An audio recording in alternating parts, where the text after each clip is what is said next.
far from here, focused on my own way, with never looking back to those who lived in fear. There was nothing I could do, there is nothing you said that could make me realize how much lucky I was. Just out of reach of the fire, was not aware of this nightmare, but when I stopped to see through sight, begging for help, begging for hope, just need to open my eyes now, to try to change them to sunshine, to be someone among others. I've got to try to define.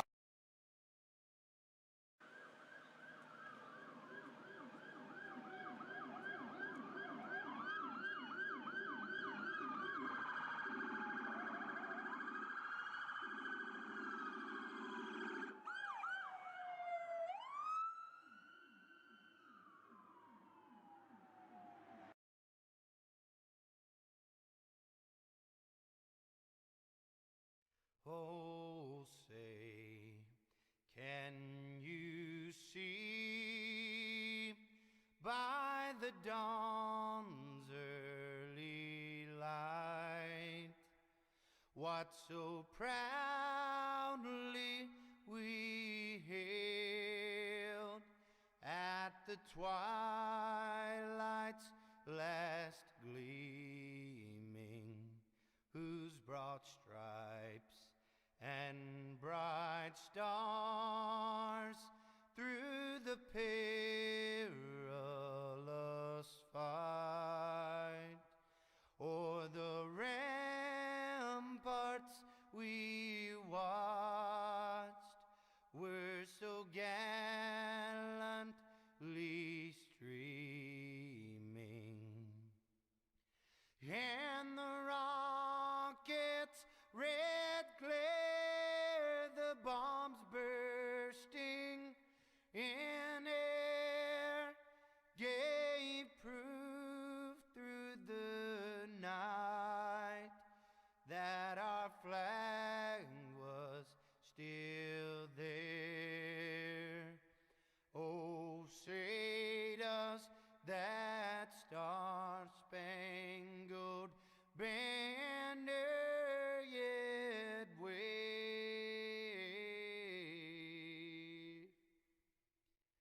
o'er the land of the free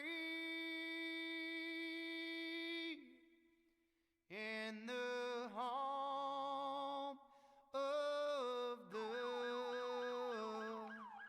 brave?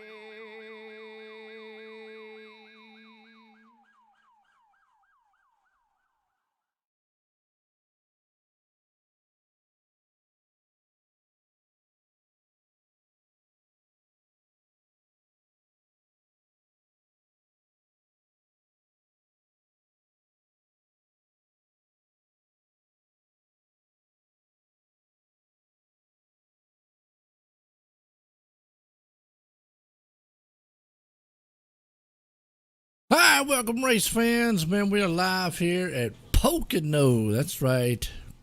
Tricky Triangle is what they call this place. Going to be interesting to see how these guys kind of modulated here because, well, I mean, they say tricky, and it is because you got 3 turns, and this place can be, well, at times, I mean, you've got to go through these turns differently. And Alex, I tell you, it's a unique track. It's one of the most unique tracks that NASCAR drivers run on. Yeah, I couldn't say any better than you did right there, Joe, about how unique this track is. And one, the fact it's unique about how it's a triangle. We don't race at any other tracks that are triangles.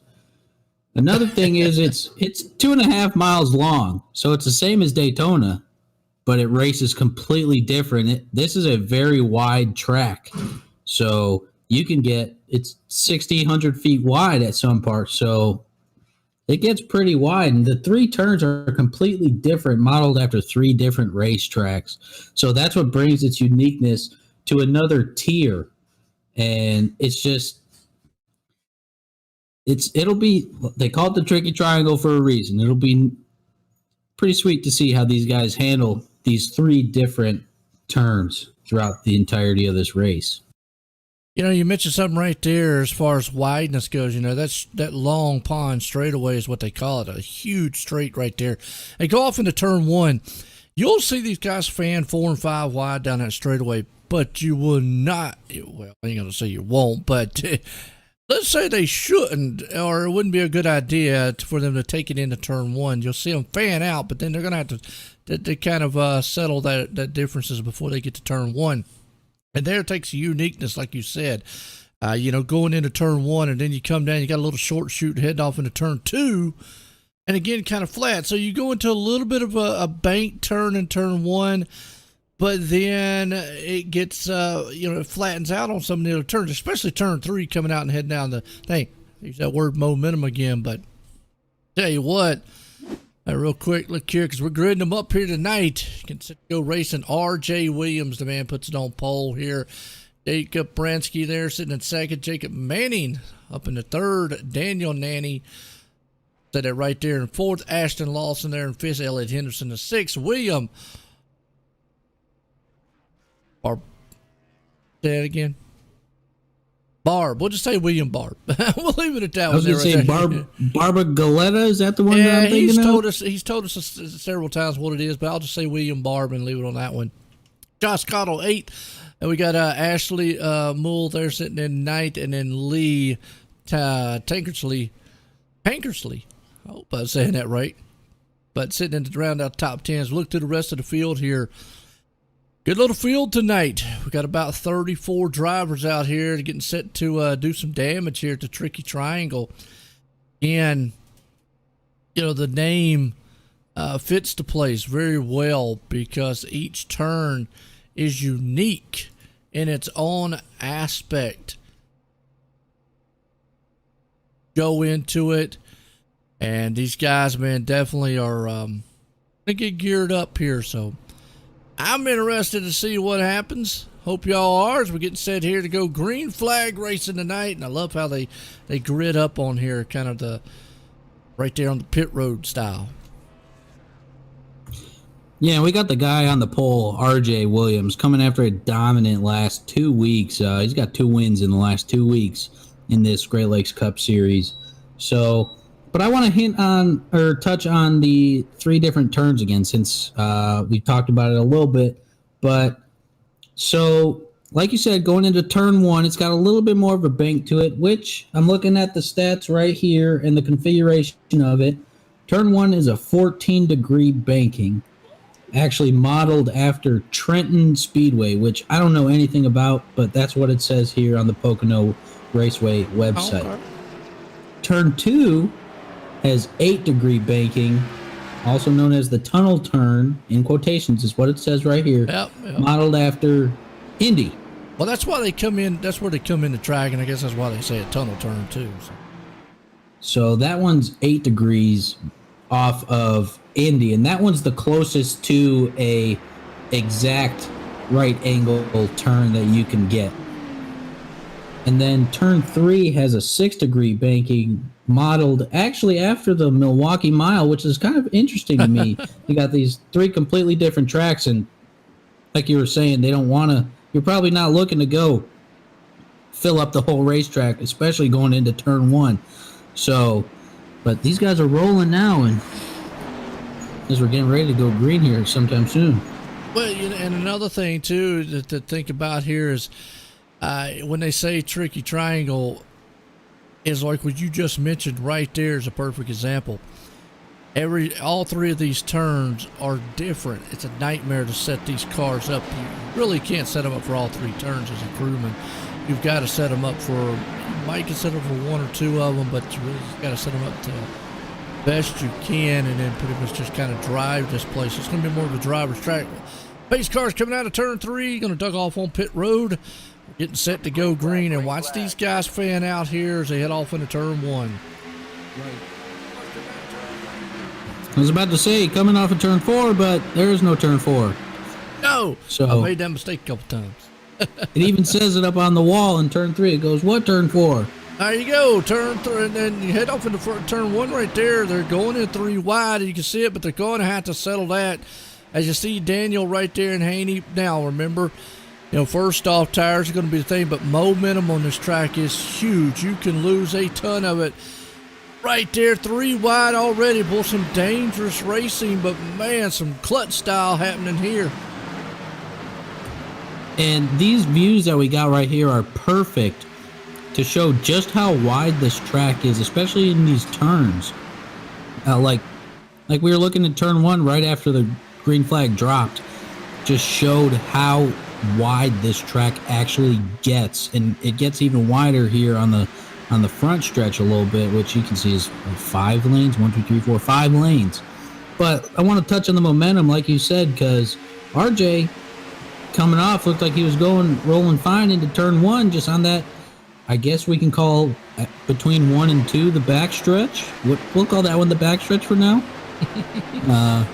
Well, one and 2, I mean, they called it the straightaway there, the Long Pond straightaway. Right there, I got kind of a short shoot. Yeah, I mean, you could call it kind of whatever you want. I mean, it's really kind of just a short in between 1 and 2, like you said, there into the tunnel turn. Can get slick, too, if you don't watch it. Absolutely, as we are catching a glimpse of some of these cars. Up there's a Hippies Chippies car. Yeah, I'm going to try to see if we can't get up here in here. Some great looking paint jobs. 80 laps here tonight. These guys have got to be very careful. They're trying to get what they can early on, as Elliott Henderson has been able to rumble to the front right now. Jacob sitting in second. We're watching him roundabout here. That's Jacob Bransky, like we was talking before there. He's got in a good little battle around 5th, 6th place spot. Tire wear here displaced. Well, yes, can become a factor. 3 wide, little early to be trying to block, though. Kind of dangerous going there into that turn. Yeah, that was a little risky for me. But it. Looking at him, it's Brandon Barkuski sitting there. He missed out on the race on Tuesday for the Great Lakes Truck Series because he had some technical difficulties of himself, as we look here on the hood for himself sponsoring his car, being his own sponsor pretty much. We got a caution, though. Caution out. Let's see, like Clayton White, but let's go back on the replay here. It might have happened to old Clayton here in the back. Click on him a little bit. And you can see his car's just getting a little, the more they run, the more they just kind of get a little slick. This place is not. Some drivers might say, well, it is tight. Well, you can overdrive it. And right there, looks like, yep, he just overdrove the turn. Started to come around. And unfortunately, the other drivers know where to go. Just right there, and kind of just product of wrong place, wrong time. But you saw him already right there where he was coming out of the turn 3, which is a turn that a lot of momentum has to be done. You got to very modulate that turn. But you can also, like we saw there, get that car out of shape. Yeah, it looked like he was coming into that corner just cooking. That boy was moving. If you ask me, maybe he's trying to play that momentum card like you keep preaching over there, but it looked like he was coming in real hot. And that's unfortunately what happens in some of these circumstances. And the other 2 guys, sorry, they got wrapped up in that. But we go. The first caution of the evening here at Pocono.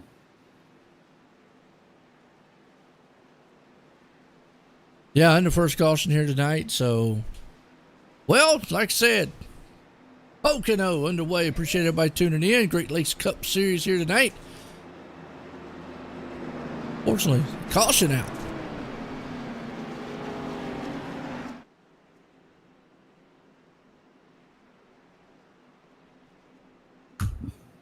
Well, we're on lap 5 sitting here under caution. Had our first turmoil of the evening, as we'll say it. Just people figuring out the 3 different turns. Like, that's what makes this track unique, though. So these guys are kind of bouncing around, learning. Oh, there's a what turn 4 sign right there on the wall that we were talking about a little earlier. Little earlier. Goodness gracious, I cannot speak this evening.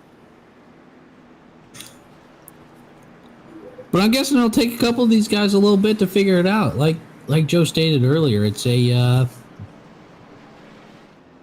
driver's track. Each corner is different. All three of them.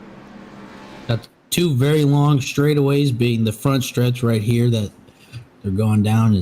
Looks like they're about to go into turn 1. That very long front straightaway. This is the turn based off of Trenton's, which I know nothing about, people, but 14 degrees, baking, and then we're coming up on the long back stretch here. I think it said it was just around 3,300 feet, I think is what I saw just about. Let me take a quick peek at that one. Yeah, just about 3,300 feet, and then we got the next one, which is off of turn 2 to turn 3, a lot shorter. And then we got the long front stretch being just over 3,500 feet. So we got at least one more here under yellow. Kind of looking over here on the stream for the people that are watching us right now. Give us your predictions. What do you think is going to happen? What do you think might be the biggest problem drivers face during this race? Looking to see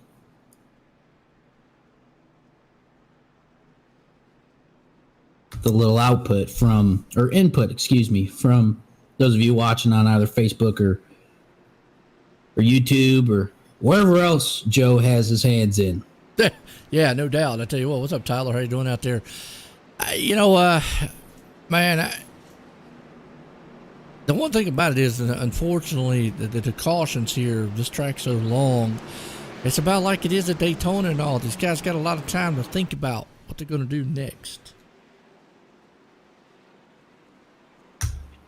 As the lights are finally off, so this will be our last lap under caution, coming into lap 8, as we got these guys stacking up 2 by 2. Elliott Henderson sitting up front.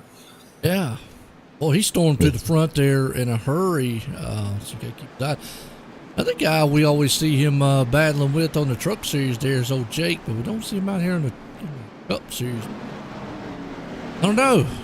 Who's your favorite out here? I don't like picking favorites. I mean, all the drivers are good, but you had to see somebody looking good right now, or maybe somebody that you might think come through the field. I'm not quite sure if you're asking me this question or if you're asking whoever's watching. Anybody out there, I tell you, who is your favorite driver? Let's say Elliott Henderson is the problem. That's what Tyler said. Elliott's the biggest problem for the rest of the field. Okay. Well, as long as he stays out front, yes, I'll probably agree on that one there. These cautions here, if there's, hopefully we have some good long green flag runs. But if we do get some, a few cautions, it could play in the favor of somebody else because it's going to get pit strategies, because obviously power limits will play a factor. And I don't know, you got to think about that too as the race goes on. But pace cars coming out of turn 3. Here we go. We're going to duck off on pit road. Bad boys up here at the Great Lakes Cup Series. Green. Kick it off. Green flag. We're back racing. Yeah, I'm glad you didn't specify that you were asking me, because I don't think that's quite fair being up here doing this with you to pick someone. Because usually when we call something out, we got bad juju. And, well, we do. It's called a broadcaster's jinx. Every time we get up here talking about somebody, they always wreck. And so I don't want to list anybody's name, so I'll just sit over here and have my little hopes and dreams stay in the closet for this evening. And I will say, any restart benefits the leader there. So whoever is out front, definitely, because I think this place, it is a hard place to pass. That's why you see a lot of these guys being aggressive early on, because they're trying to get everything they can early on, because after a while, if it goes long green flag run, it'll be very hard to pass. here, so it does benefit track position to be out front. And that's where Elliott is sitting at right now. You see a good battle going on right here around 456. That's a nice looking Skittles car, that 29 machine. It's Monty Johnson. Neat name right there. And like you said, that is a very good looking car. I like, HEB. This guy's got a HEB on the back, so he might be from Texarkana. Who knows? One of those big. Very good shot right there. Skittle Zombie. Never heard of those. Me neither. Huh? It is kind of cool. So, I mean, the only guy that I know that runs that paint job, but obviously would be Kyle Busch in real life. But I don't think I've ever seen him run that paint job. So it must be something new. Could be something coming out. But I always say, hey, look, Skittle machine out there, taste the rainbow. Hopefully he doesn't throw none on the track. Right there running with William Barb for the 5th place spot. And after a while, you see these guys getting spread out single file. That's just kind of typical of this track as the run goes on, because the tire wear, kind of just falls off so much. But what you will see is kind of like behind them back there with Ashley and Lee. You'll see cars every once in a while get side by side, maybe try to make a pass. And sometimes they're able to make it, but sometimes they're, not. You see right here, here's where that momentum. Got to carry that momentum coming out of this turn down the backstretch, or you're just going to get freight trained. Yeah, and like you were saying earlier, you were like, it's hard to pass on this track, which it definitely is. And that is where the concept of momentum that you've been hitting on this entire race comes into play. If you got that nice run going either in or out of the corner, coming onto the stretch, your chances of being successful for the pass are exponentially better. If you ask me, and that fact of momentum is a huge factor, like you've been saying the entire time of this race so far. And you're seeing it right there too. I mean, we're riding along with Aston, and he's kind of just dropping back a little bit.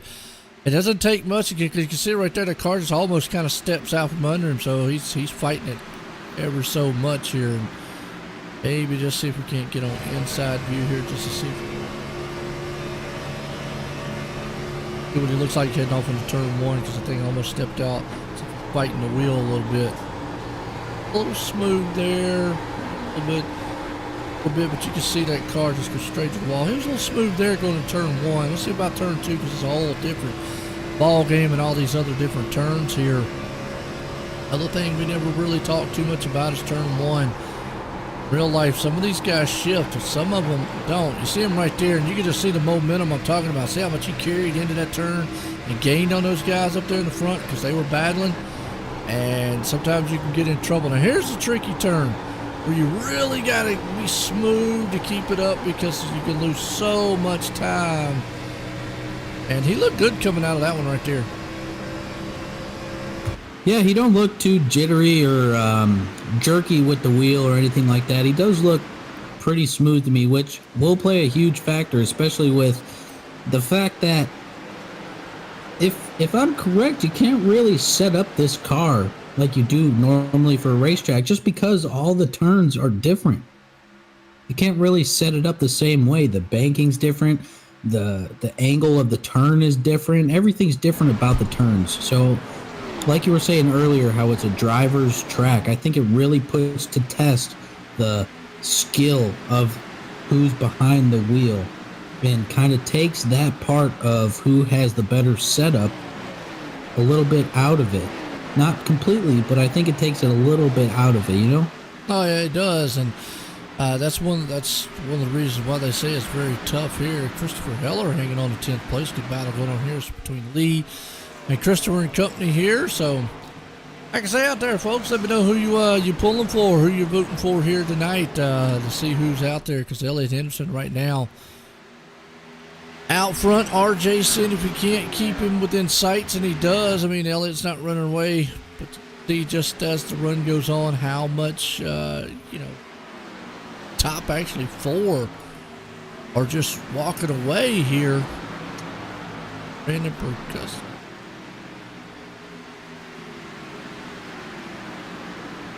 Jacob Bransky sitting there in fourth place, and then you got to go back almost 2 seconds to William. So pretty good gap between fourth and fifth place, or third and fourth. Yeah, fourth and fifth place spot. Excuse me. Yeah, these guys are just kind of running away with it a little bit, which typically is how it ends up being at this race. In real life, it's kind of just like how it is. Long runs, a lot of single file, and then just those longer run cars will pick off the people where they can, and those short run guys will just kind of keep doing their thing and trying to maintain their car as best as they can. But this gap between fourth and fifth is pretty gnarly. Just looking at it coming off the corner right there onto the straightaway. Lily coming out of turn 3 here. You're going to have a side by side. Here's where you're probably going to see if you're coming out there, dueling it door to door. That's Ashley right there along with old Monty. Guys are got to show you like he's going to be able to complete the pass heading into 1. That side lane might have a little advantage. We'll see. Problem is coming off the turn, he's not going to have the most advantage because he's going to have to let that car drift. Good door-to-door battle here. Absolutely, and these guys are just, I like seeing this view of everyone down the long straightaway between 1 and 2 right there, seeing the guys coming on, the little battles you got here and there sporadically as you're going down the line. And this one's a good one too. This one's been going on for a couple laps that we've been looking at, and so everyone's just trying to make the best out they can, especially out of this long green flag run. I don't know exactly what the fuel window is, or the pit window, I guess you could say, whatever you want to call it, but we'll see how these guys start rolling in some strategies here, because it's a longer track, so fuel consumption's going to be up there, I'm guessing. So just kind of waiting to see what strategies we got when it comes to pitting, and who's going to go with who, and who's going to make the daring first move, and who's going to wait. Yeah, it's always like, well, you use that word, chess match out there. I mean, and it definitely is. I mean, racing, we can use all kinds of different words out there to make note of what's going to happen. Obviously we're sitting here and nobody has, let me see, nobody pitted on that last caution. There was a couple of them that came in way far back in the back. Came in on the pit stop of, or that caution on lap 5. We're at lap 18. I don't think we're going to see anybody come in. I think they could go probably another 5 to 10 laps. Who's he got to bounce off the wall? Yep, that's Monty. Caution is out. He just Skittle machine. Took a nosedive. Hey, he came out of 2. Yep, that's what I was talking about. Oh, and then it just flipped over. In real life, that wall ain't reinforced. That's just the inlet wall. That would tickle. All right, well, the caution here a second time. Now, we was just talking about pit stops. I got a feeling I think everybody's going to come into pit road this time. I concur with that statement. Definitely. Well, the battle between Monty and Ashley's finished for the evening. Since unfortunate there. I mean, ain't got that quick fix. Bad thing is, we saw. I was talking about it. Cars can get very tight coming out and push straight up the track coming into those turns. You got nowhere to go but the wall, and that's it.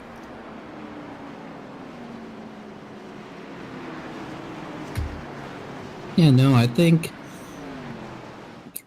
we'll see a good amount of people coming down pit road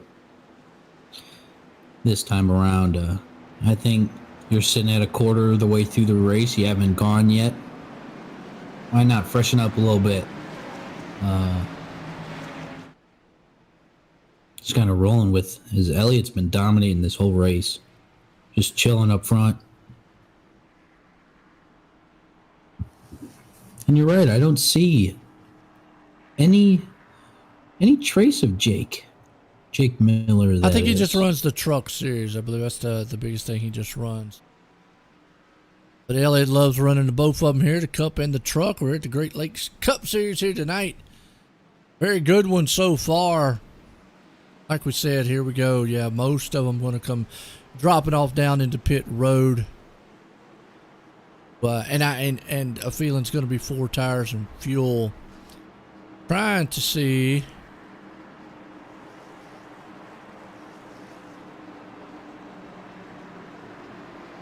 Sight on. Tires we had tonight. So, a curiosity question for you from someone from the outside of the world of iRacing is we got RJ having to back into his spot right there, it looks like up front. Definitely going to slow up that stop a lot. Oh, that's going to hurt him. Oh, yeah. Because he's just getting passed on pit road. Unfortunate right there, but how do they determine pit stalls? How does that get factored in and Qualifying whatnot? order. Oh, it is? It is. It should be. Should be. For the most part, it is. Almost like it is in real life with NASCAR. Yeah, it's usually the pit stall. Because, I mean, obviously, if you saw RJ, he should have had the first pit stall there in front of Elliott. Yeah, he was sitting there up front. Another general curiosity question. If you had choice of pit stall, which one would you choose? I would rather have up front. I mean, in iRacing, it's not like. Well, when I say this in a minute, but in real life, you can make up so much ground on pit road, and you can here also, but you're at the mercy of what the simulator's going to give you. For example, pit stop times here. And there's 2 numbers you've got to look at when you look at pit stops. The actual pit stop itself, when they're in their stop, 4 tires and all that or whatever they take. And then the time it takes for them to get on pit road, get in their box, their pit stop done, and then get off pit road. So, like Elliott Henderson, his pit stop was a 14.67, but his total time was a 51.90. So, he had a very exceptional pit stop. As opposed to, let's say, Ashley, who was sitting in second. He had a 14.77, so he's already a 10th off in the pit stop area. But his whole time was a 52.30, so he lost time on that end. So you can kind of tell where it is. But you're at the mercy of iRacing. Sometimes you can get a fast pit stop. Sometimes it gives you those second ones. So I would much rather be up front just in case if I get the wrong lottery number on the pit number.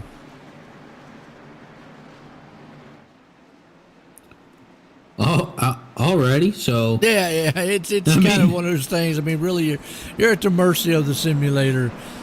So you want all the advantage you can by being up front. But again, then you got to qualify well.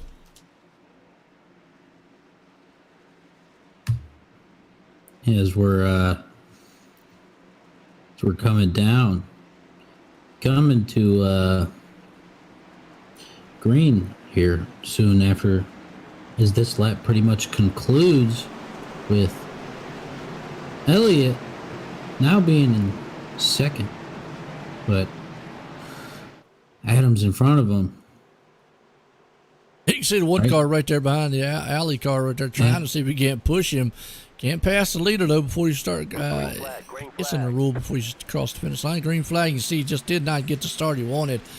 Well, the 48, man, kind of checked the whole field up right there on the inside. Wow. And look at this four-wide battle going on.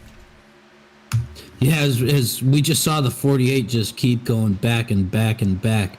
I'm curious if he's one of the ones that pitted early from the back and then just waved past this time. Well, he didn't pitted with pit. everybody. Everybody pitted in lap 19, so don't know if he just got a bad stop or a bad start right there or what. Unfortunately, yeah, it held up that inside lane quite a bit. Elliott was able to get out front. Battle going on here around about 8th and 9th. Yeah, I thought that 44 machine back there was another Skittles one, but took me by surprise from the side for a second. Looks like it's an Did the exhaust. was in that alley car? Who was it? I think Adams. Falling all the way back. 48, Jason Adams.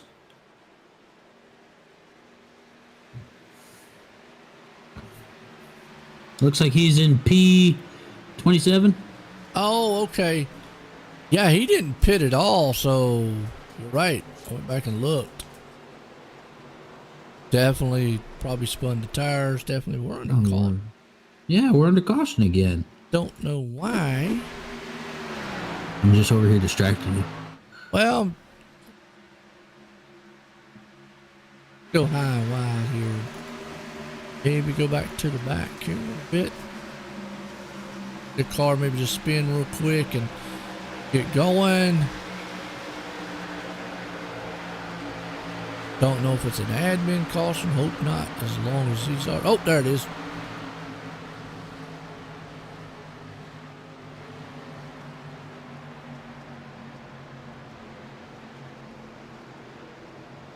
Know who it was, but we saw him spinning. Was that the number 16 of Ethan Makwa? Is that who I saw spinning? Or I'm gonna look here. It looked like a gold 16 from the angle you had going on right there.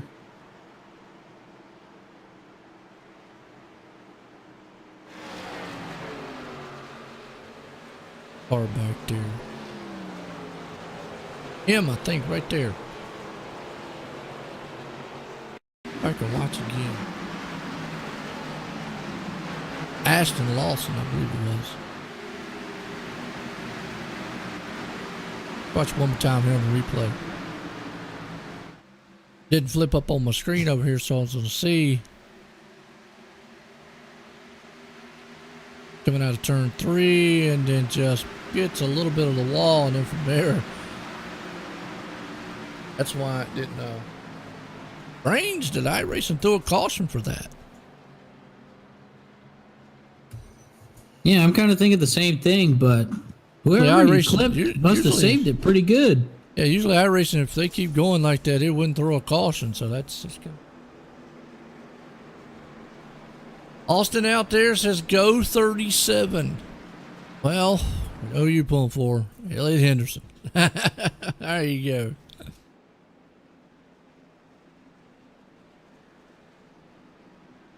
I'm kind of curious as to who he hit. Was it the 11? Was it? Good save. Inside that he tagged. Yeah, it was. Nope, wasn't him. Nope, wasn't him. Nope, wasn't him. Nope. As they're kind of just going past. But he hit someone who must have saved it, like, amazingly. And I can't even think of a word. Just because I would have expected that guy just to shoot up into the outside wall. But he just was like, nope, not today, Juju. Now, wait, bam.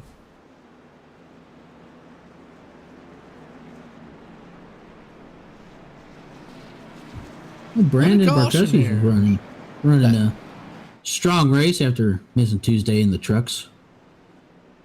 He is. Brandon's looking good up in third place right now, so Lee right there looking good too. Is that Lee in his tank?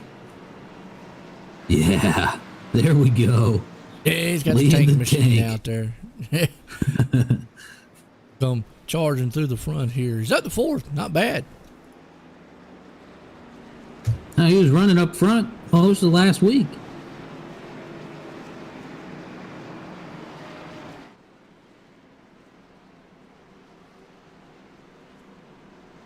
As now we're filing in. Looks like we'll go green after this next lap. They're gonna line up side by side here.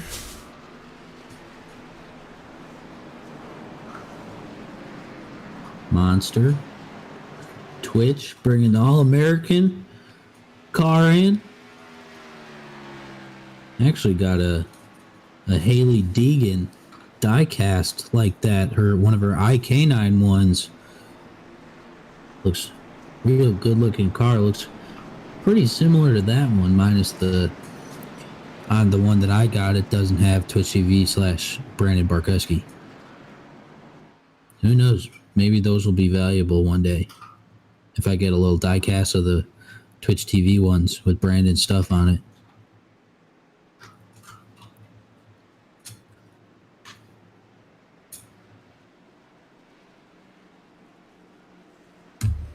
We got the duck car back there, but I don't think that's Pete. Last week it wasn't Pete. Car. What an Affleck machine. Yeah, there he is. That was 99. Spencer. Hey, Carl Edwards throwback. Oh, that's a good looking car. It ain't the Pete machine like we know it, but it has some sentiment to it, so that's kind of cool. We'll let it slide.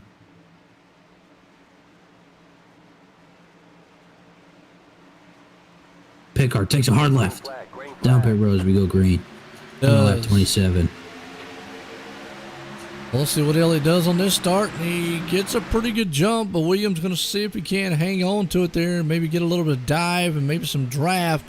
Now, draft does play a factor here on this front stretch. I haven't really mentioned that a lot, too, but what Elliott wants to see, he gets a good push going off into turn one there. Brandon tried to drop down the inside there, William. Yeah, and I think the draft will play a huge role here on this 1-2 stretch, back stretch, whatever we decide on calling it. Maybe we'll decide by the end of the race, but it'll play a huge factor, I think, on both the front stretch and that second long stretch. Because this next one is the short one, from 2 to 3 is a short one, and then we get to the really long front one that they're on. I think I saw it at about just over 3,500 feet. And then the next one out of one is, I think, 3,300 or so feet long. So those are some long straightaways, definite, where the draft can play a huge factor in getting the necessary momentum you need to either make a pass or not make a pass. Oh. Right now, everybody's kind of single file. You got a few little battles here and there. But now on the stretch, let's go back just a little bit. Oh, whoa, man, I'll tell you what. Good save by Ashley right there. Did you see that? I think everybody saw that. That was a perfect view for that. As you watch the 71? Yeah, tie. The tie clip off the wall and bounce off and hit Ashley right there and send him down and almost into the infield right there between turns 2 and 3. And we saved it phenomenally. Did a great job of keeping that car under composure and keep this race under green and just keep going. And another thing, too, is these guys are running a high downforce style package that you'd see like at the plate style races. They're going to try 3 wide. Might want to settle it going into the turn now to 2 wide there, but they are running a higher downforce package. So with these cars, it helps them out. Now, that's not what you want to do right there. Take that thing on on the curb. You saw Jacob right there. He clipped down on the apron and just lost all his momentum. And talked about it earlier. Once you lose it, you can see how many spots he lost because of it. Yeah, he's already down a few right there real quick as he's slowly getting it back right here. But it was just like he just hit gravel is what it seemed like. Hitting there. Losses, he gets a nice little nudge into one. Trapped, yeah. A little frisky right there, huh? Yeah, it was. That's a dangerous little move. Problem is it shot him up the track because it gave him too much speed going in. Luckily, he was able to hang on to his spot. Shane Nicewonger right there behind him. R.J. Williams, the man coming up through the field. Remember earlier on, got caught up and messed up in pit road. And look out. Well, who that was going sideways, but driving that machine. Honestly, I missed whoever was sideways. Completely I think that missed was it. Jacob Manning right there. Yeah. No, I completely missed it. I was. Look at that behind them. Oh, we got a couple more. There goes the Affleck 99 machine. Oh, so many cars going around. It is. Ooh, just Caution barely out. missed him right there. Goodness. Gonna need Affleck after that one. We got Go back two and watch Affleck it machines again. right there. Go back and watch the replay on this one. That one, you saw it look like the who that was in front of him there. We get a little bit. Spencer Dickinson got out of shape in front. Oh, you see him right there a little bit. Oh yeah, but bounced off the wall and then nowhere to go. Right there, and from that point on, it was kind of just a chain reaction. That's Briar Fritz right there. Is that a? Well, that's a 21. Excuse me. No, it's not. Yeah, it is. That's RJ. Yep. Oh, I was confused for a second. I thought it was at 12. I just can't read. All right, under caution here though, and after a while you can start seeing these cars. They get very slick out the turn. You got to start making adjustments for it.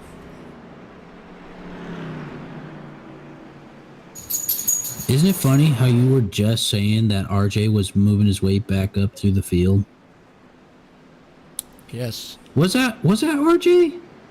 RJ is right there in the 21. No, I was gonna. Was able to make it through. He's up to 12th right now. He was able to. It looks like he was able to make it past all that.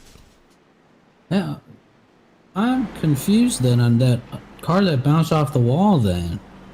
Well, you had Scott was involved, Cody and Spencer all was involved in the wreck.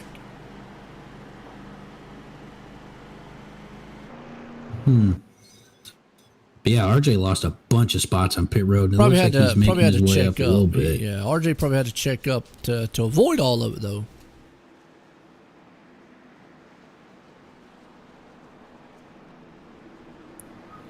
Notice you got Brandon moved up to second. I didn't even notice that. Brandon's up to spot number 2, right there behind old Elliott. What he can do out here on the track here tonight at Pocono, here for the Great Lakes Cup Series, and they're going to opt to come on pit road. As everybody came on lap 19, now they're coming on again. And we were talking about pit stalls. You can just watch right here, Elliott. Dude, I think he qualified around about 4th or 5th and run. Him take his pit stall. Talked about that. We mentioned it earlier. Yeah, he's be about 4th, 5th place right around there. And you see RJ. We'll watch him. Yeah, see he'll be able to take the number 1 spot right there. But it just goes off your qualifying is what you were. I see now. My phenomenon has been answered. Brandon looks like he got an exceptional pit stop. Well, I'll tell you what, and here's what I was talking about earlier. Remember last time Elliott had that 14-second stop? This time he had a 15.55 to Brandon Burkuski's 14.9. That's over 6 tenths difference. And they both took 4 tires. Anything in 15 second range, 4 tires. But you could just see you're kind of at the mercy again of what the simulator's going to give you. It's talk about in real life how fast pit crews are. But yeah, it's really kind of at the mercy there.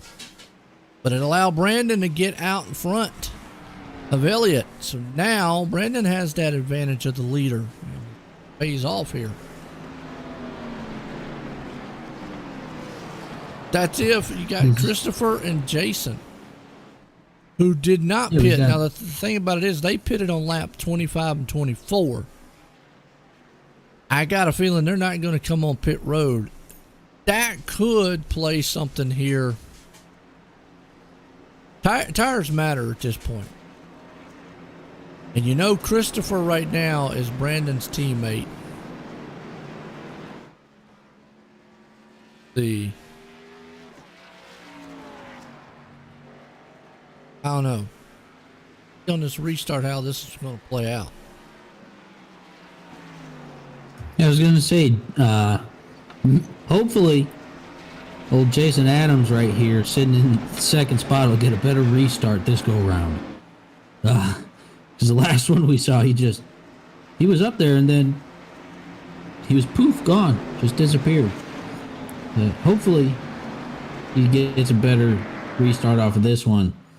As, like you said, we got Christopher Heller up front, racking up the frequent flyer miles here in this Great Lakes group we got, whether it be the Truck Series or the Cup Series. Nice looking machine right there too, the number 11 Irwin machine. Very nice looking car right there. But what I'm looking at, what I'm really hoping for on this restart is, like I said, is if Adams gets that a lot better of a restart here.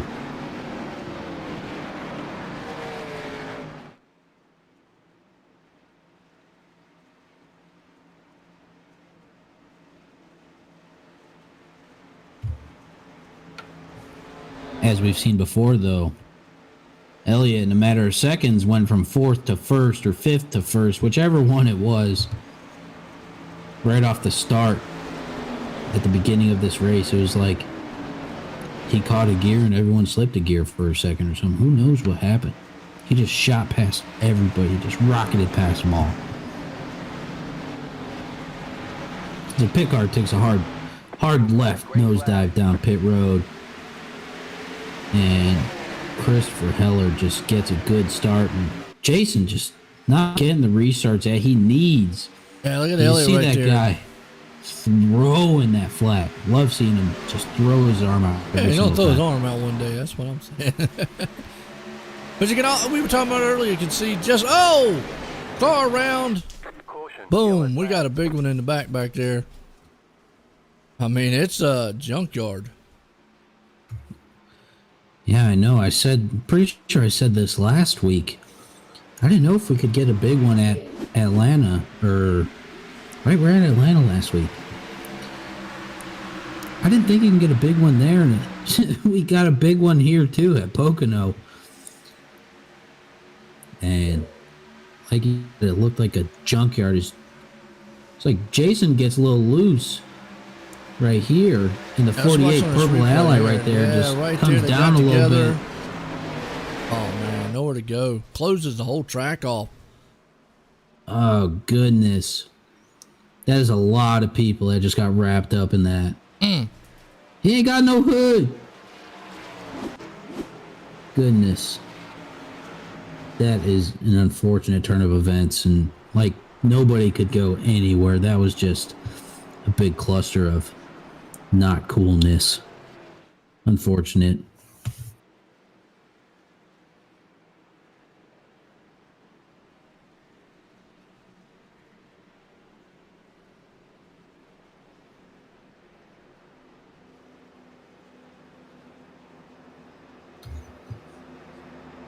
Elliott almost didn't make it out of there. He was pretty close to that.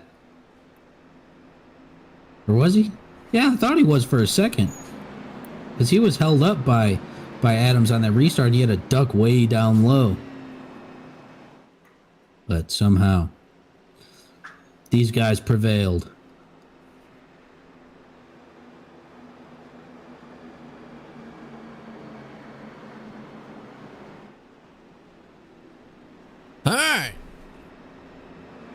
one there on this front stretch. Brandon's still out front in this one. Well, I was talking about there earlier how track position is probably very important because you saw Elliott right there. Didn't make up much ground. Just couldn't do anything if you don't get get around these cars early. Track position definitely is key, and everybody pits here. Ow. Big one there.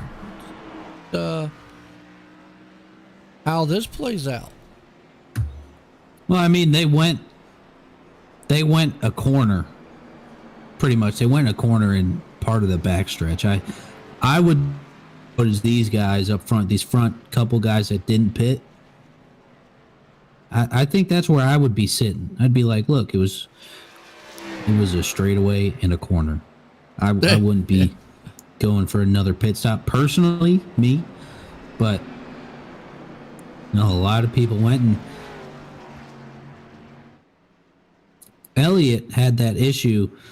Like I was saying, how Adams in that 48 didn't have the restart in the previous caution when that restart happened, and he just disappeared from the front. He had a not so good restart on this one as well, and just brought Elliott back with him a couple spots. That's why Elliott had to dive down low and try and make his way around, which he ventured through and back up to P4 right there. So I don't know why he Adams ain't getting those restarts that he needs. It just seems like he's a couple chapters back in the book on restarts or something. I don't know, but yeah, I'm not quite sure on what's happening with that tire wear. I mean, you got to look. Tires definitely play a different factor. If you're just on them, and we're going to probably see we'll have to see James right there sitting in the 7th place spot just made a pit stop. He put 2 tires on. Shane sitting in 8 took option for 4. We're going to see how the 4 tires play out. If he can get up through the field early, I think it will. But if he doesn't and he gets marred back in traffic after a while, they're going to just kind of level off. Remember, everybody pitted at lap 32. Top 6 guys pitted at lap 32. So you might not think 4 or 5 laps difference. It can make a big difference, but it can on a track like this. Absolutely. And also, though, they're not wasting as much fuel doing these caution laps since they're running so low in speed and low in RPMs. So some people, like my old self, would be like, oh, they're just wasting more fuel, which technically they are by not going in and maybe topping off or something like that. But it's not as much as, like I said, my old self used to think that it was. So we got that. What is that guy in 1, 2, 3, 4, 5? That guy in 9th place right there. And the black Ally machines, we got the purple Ally with Jason Adams right there. He doesn't even have a front bumper. You can see the whole inside of that thing. So you got a lot of beat up cars back here. Dude, go back green here. Who's going to be on the restart? Lee's going to be able to do anything. Brandon, Christopher up front there. Work. Christopher up there on the older set of tires than I. He's probably going to be the one to really look at there. These other guys might be able to jump on him pretty good. Got to worry about spinning those tires. Yeah, he does. It looks like he's got Elliott already locked up right on his bumper. But Yeah, Brandon's got a good restart. Elliott just jumps down low, and Chris Heller might be just left up there in no man's land up in the... You got a couple people coming with him. That's not too bad. Yeah, you see Elliott right there was able to get through the field. Back here's where you were interested to see what those guys back there on those newer set of tires are going to be able to do. And can Elliott make up the ground? I mean, he was able to come through the field early on. right there, and again, just shows you how much tires are important. He's going to try to make short work here of Lee. He's going to try to get out front as quick as he can, because after a while, the more he races, the more he abuses those tires. Not going to help him. As Brandon's trying to check out. Good old Shane right there. So 7th. Yeah, Elliott did his work at the beginning of the race right on that restart. He just jumped way low and passed those guys from what, 4th or 5th position, and just passed them right on the front stretch right there, coming off into turn 1 and off of turn 1. But he's got a very fast car. He's already making up those spots real quick because he's already knocking on Brandon Barkowski's back door. So he's got a quick truck. Excuse me, car. Goodness me. I can't read. I can't tell what kind of vehicle's sitting in front of me. Goodness. Well, you can kind of see Elliott right there was able to get up to 2nd place, but you can just kind of tell what the tires do as the fall off happens. I mean, yeah, he's gaining a little bit on Brandon, but not like he was before. So that takes me back to just how much it is. You can see going down the front stretch here. Wow, those guys, fan out, trying to do everything they can. Look at Brandon going into turn 1. He makes up a little bit of ground coming out of turn 2 there.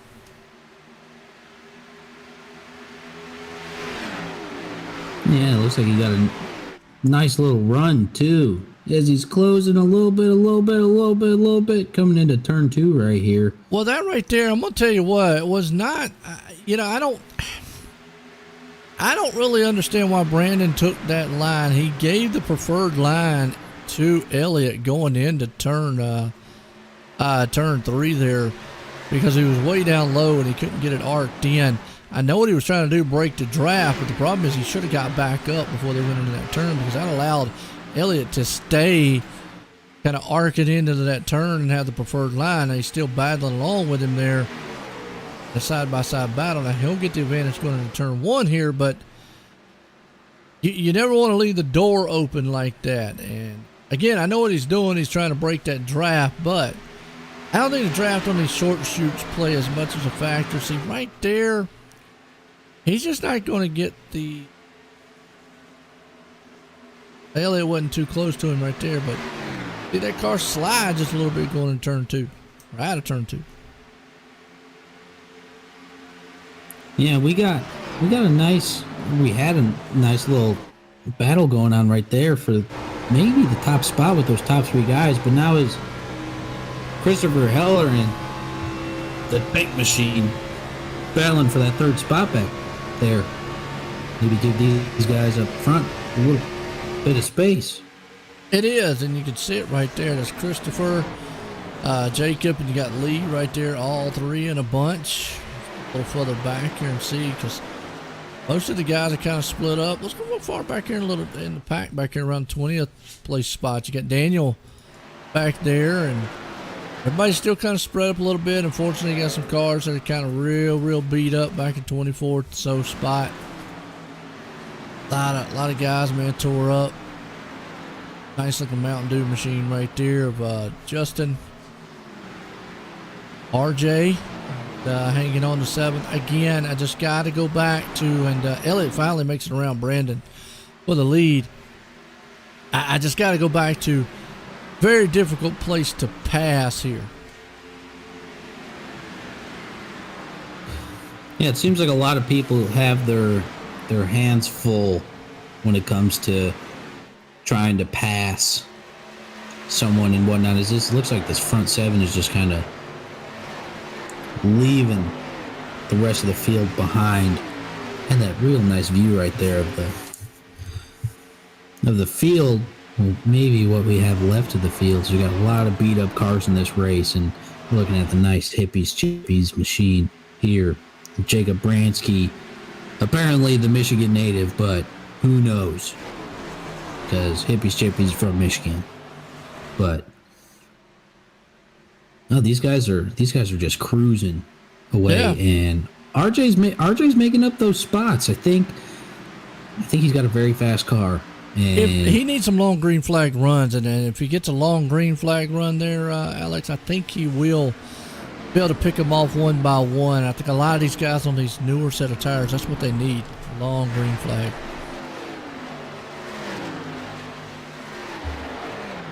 yeah, and I mean, he got caught up on that bad pit stop or whatever that first one or whatever it was, that first one when the leaders all came down, and so, but he's making up a lot of the spots that he lost due to that unfortunate pit road circumstance. So, but he's doing pretty good, back up to the 6th spot.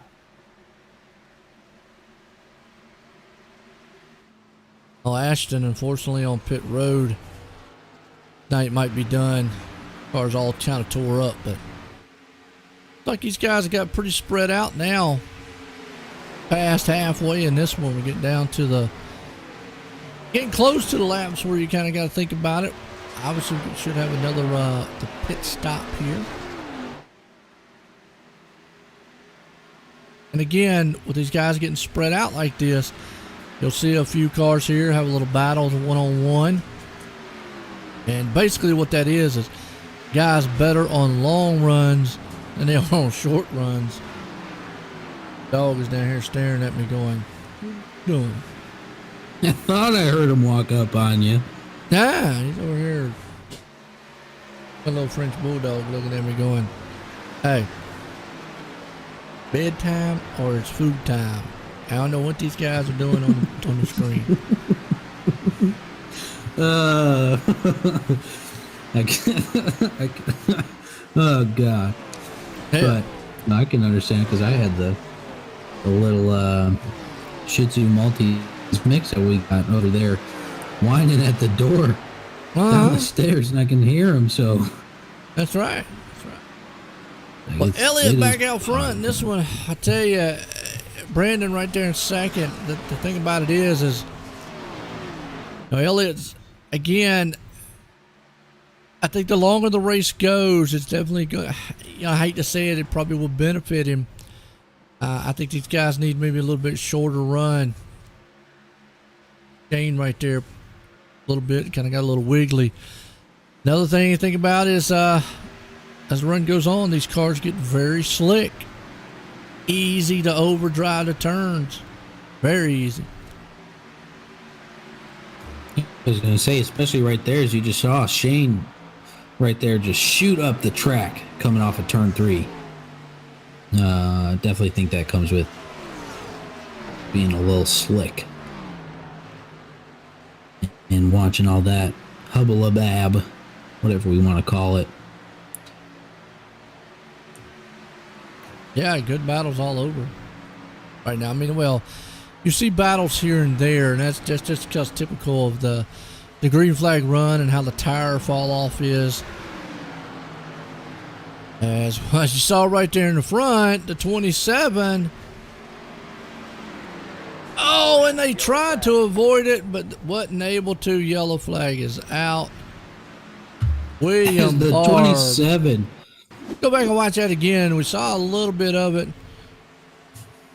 He kind of got that thing all kinds of slipping and sliding. Play here. Yeah, it's...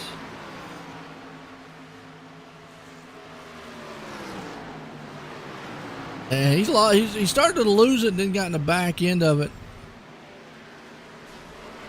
As he shoots back up into the wall up here, and then he gets T-boned. Yeah, I nothing he thought can do. he was on his roof, though.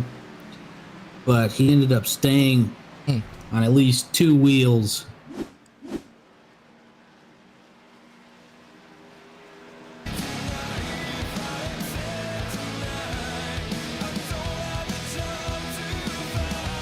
Uh-oh. Chicken something right there. Okay. I was sitting over here like, oh no, what happened? Yeah.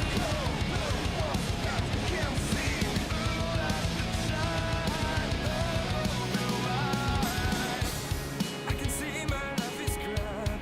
I have to see them too. I just live into my world, far from the pain, the feels. All right. Sorry about that, folks. Well, in the caution here. And everybody back on pit road. Yeah, I was going to say, I'm expecting maybe one or two. I think in between now and the end of the race, I feel like one more pit stop. Definitely. Unless it's a green flag run the whole time. If it's a caution, I can see everyone rolling back down pit road. Yeah. But if it goes green, I'm kind of speculative as to what's going to happen. Would you? Let's see how it plays out. You can see, looks like Elliott was able to win the battle off pit road. Back out front again.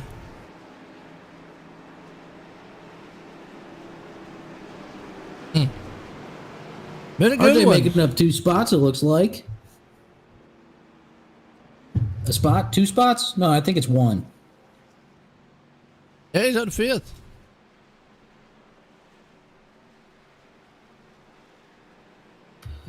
Yeah, like I was saying, that guy's got a fast truck, car, space shuttle, SpaceX rocket, whatever we want to call it. Because apparently I don't know what vehicles are. He's been cooking all night here and making up a lot of spots. But Elliott Anderson, who I guess happens to be the fan favorite per the YouTube chat. And it is. Well, we got a couple out there. It says go Brandon, and Brandon's right there sitting in second.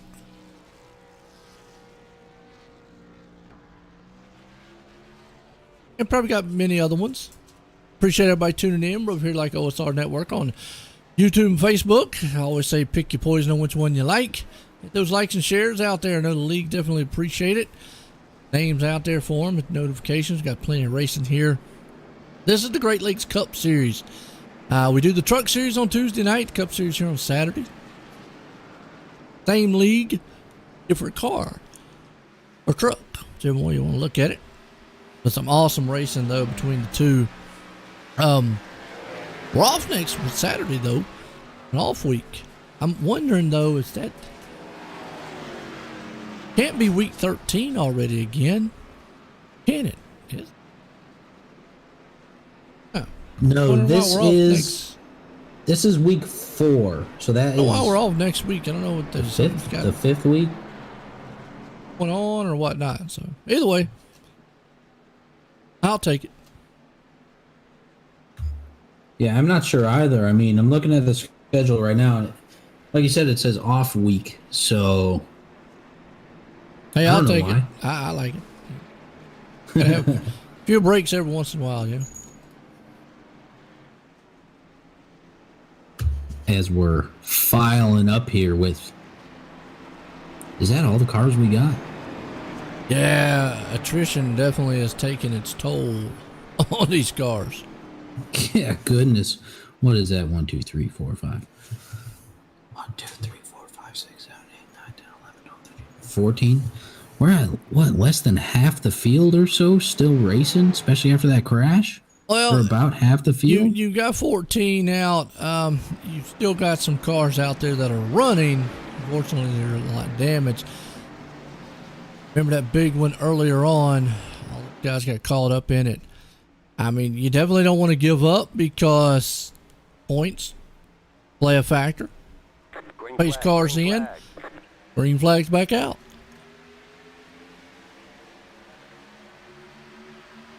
As Elliott's just cruising up front. He gets great restarts the entire race. He's had amazing restarts.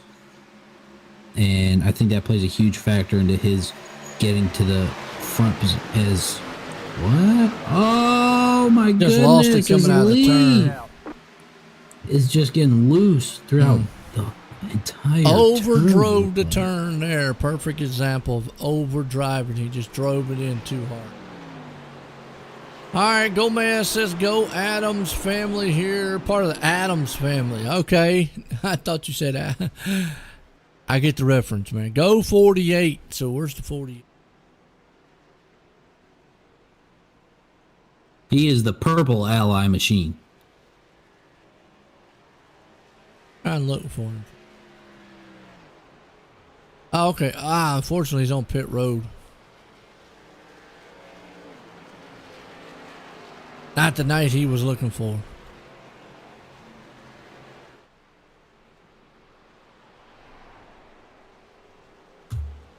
No, Oh, unfortunately okay. I got you, not. Matthew. So the 24-hour race of Daytona's next week. Okay. That makes sense. The iRacing 24 hours is next week. Okay.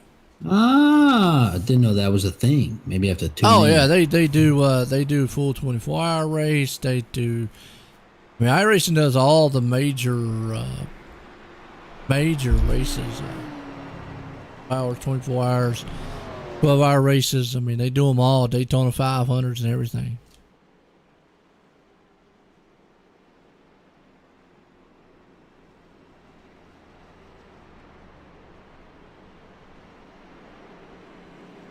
Obviously, if you want to check out iRacing.com on the YouTube boards, they'll definitely have all those showcasing.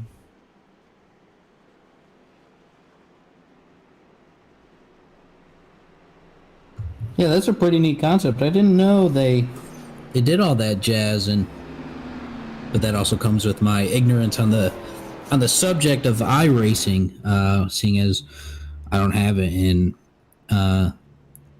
quick shout out here to you, Joe, for being able to make this happen and be able to stream it so that us less fortunate people, being myself, who don't have the ability to have iRacing currently, can still partake in either watching it or being up here in the booth with you. And the efforts are definitely appreciated. So thank you, Joe. Well, man, I tell you what, it's always a pleasure, and these guys on the track definitely make it interesting, and obviously the leagues out here we get to do. You know, we take it back to this place. You know, we call it the Tricky Triangle, and definitely it's been tricky. But, you know, several cautions, yes, but that's just kind of how this place is and how it plays out, unfortunately. But yet, down here to about time to go. And we're just about to hit 25 to go. If my math serves me correct. So we got Patty Heller saying go number 11. I don't even want to say the math. I'm guessing that you, Patty, might be Chris's mom. Just a guess. Go Just number a guess 11, here. Christopher. He's doing good up at the 5th. The main man here tonight. Well, he's either the mom, the significant other, or sister, or girlfriend, wife. Always say neighbor, but last name, you never know. Big coincidence. Main man behind the scenes here, running the league, Christopher is.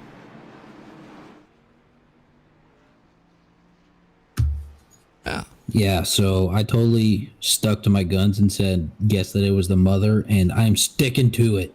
I got you. Hey, nothing wrong with that now. Alex. And I love the Sticking to it. family members out there, you know, definitely tuning in, watching, and it's always great to see, you know, family, friends.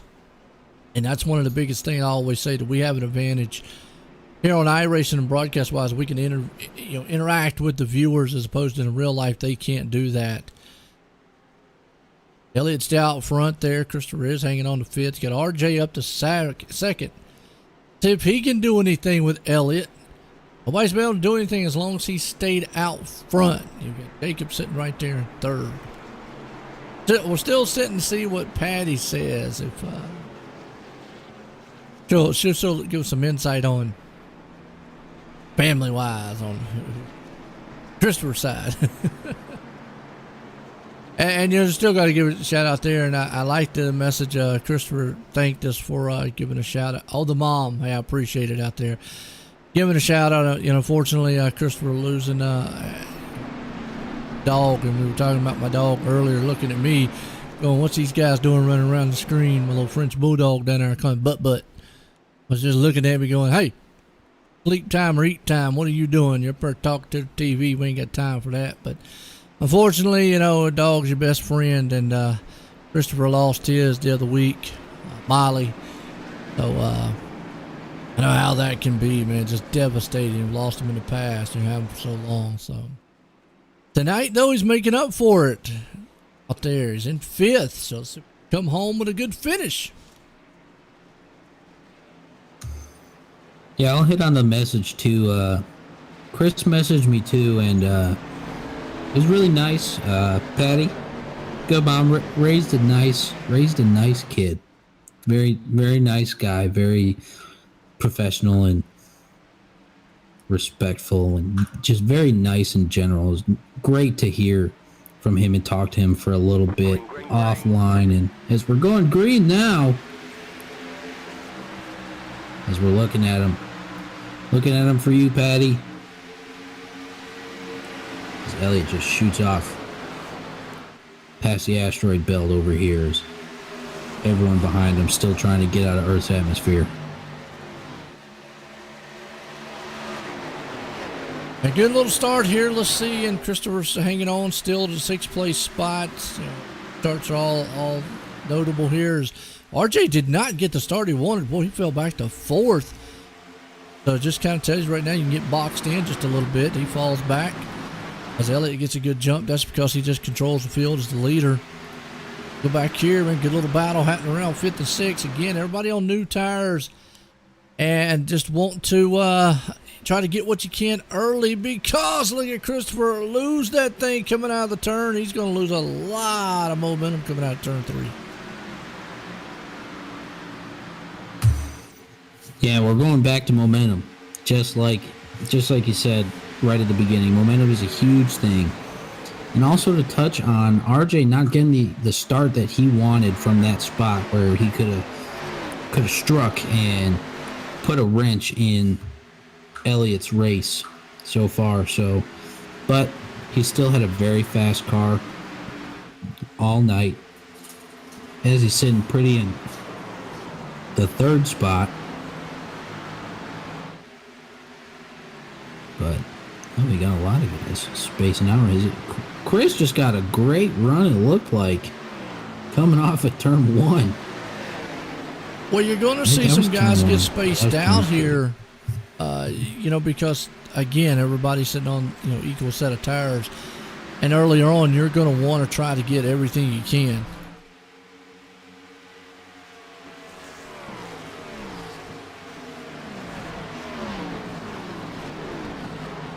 We got a nice battle going on here for the 6th place spot or so, or I should say the 5th place spot. As the front 4 are kind of separating themselves a little bit here. Well, you got the Elliott up front, and you got Brandon Barkowski in 2nd. You got two cars right there, and 3 and 4 being RJ Williams and Christopher Heller right there, separating themselves from this 5th place lineup we got coming here. Watch here what Jacob does out of turn. Looks like he's pretty smooth right there. Coming out of turn 3 on the long pond straightaway right here. So he looked pretty good coming out of turn 3. Not too bad. Not like he's having to fight the wheel too much. Looks like going to turn 1, arcs it in. And again, not bad. You can just see, the car's a little bit loose, but for the most part, not bad. As he gets a pretty good run, it looks like, as he's just picking off. This guy, I shouldn't say picking off, but coming up even with the guy next to him now.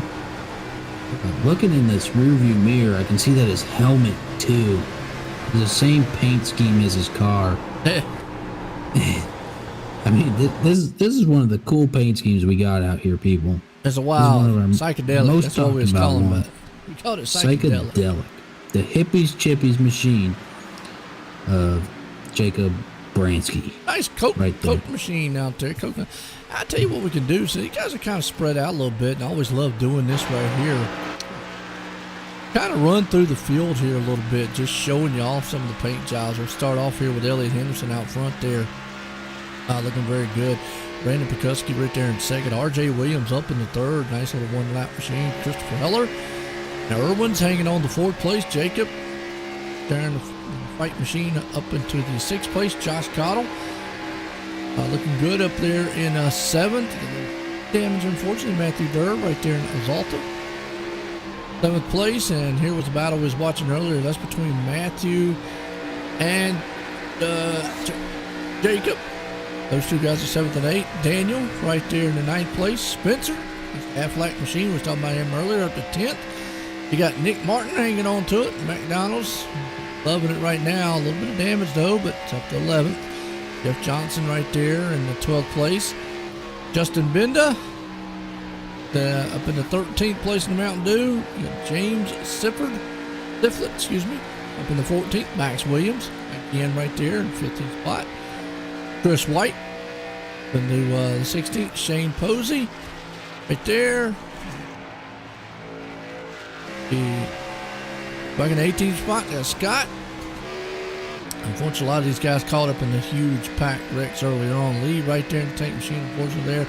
Back in 19th, Frederick holding on down the 20th spot. Ethan there in 21st. And you got Khalib in 22nd, unfortunately, in pit road. William on pit road. Shane Nicewonger out of this one. You got to go back to Ashley. A lot of these cars way back here in the back here, unfortunately, out of this one so far on back. You can see them still on pit road. So a lot of cars, heavy damage out here tonight. Unfortunate. So attrition has taken over here. I don't know who's taken over more, attrition or Elliot Henderson, who's been dominant up front the entire race.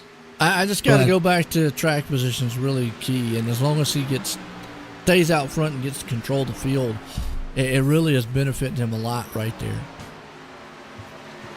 I want to rewind myself for a second, talking about Jacob Manning right there. I think, again, I said Daniel Manning. An old player from the Bears. Quite a few years ago. Oh, okay. Being as I'm from 45 minutes to an hour straight west of Chicago is where I'm from. And I don't know why, but every time I see Manning up there, I'm like, Daniel Manning. Oh, yeah. Guy used to play on the Bears, but... So I apologize, Jacob. Your name's Jacob. I don't remember if I said Daniel or if I said Jacob earlier when I said it, but if I said Daniel, I apologize. It's just a common mistake that I keep making. All right, we're watching Daniel here in 8th place. He was working over Matthew Durr right there for 7th. A little bit of ground to him, but watch him or ride along with him and see just how smooth he is. We got the 45 machine right here and the 44 sitting right in front of him. So we got him and Matthew Durr? Like no Durr? What? Yeah, it's Matthew Durr. He's right there in 7th. So riding. Now you can see right here, we're watching Daniel. Very smooth so far. Good turns. Yeah, looks like he's got his machine under control pretty well. As we got guys floating in and out up in front of him. We got maybe a nice little battle going on right here as he moves right past this guy. I want to also look lap times. Elliott right now ran one of the fastest on the track lap time wise, but give you an idea of why these guys are just not making up a lot of ground on each other. Elliott ran a 54.33. You go all the way back.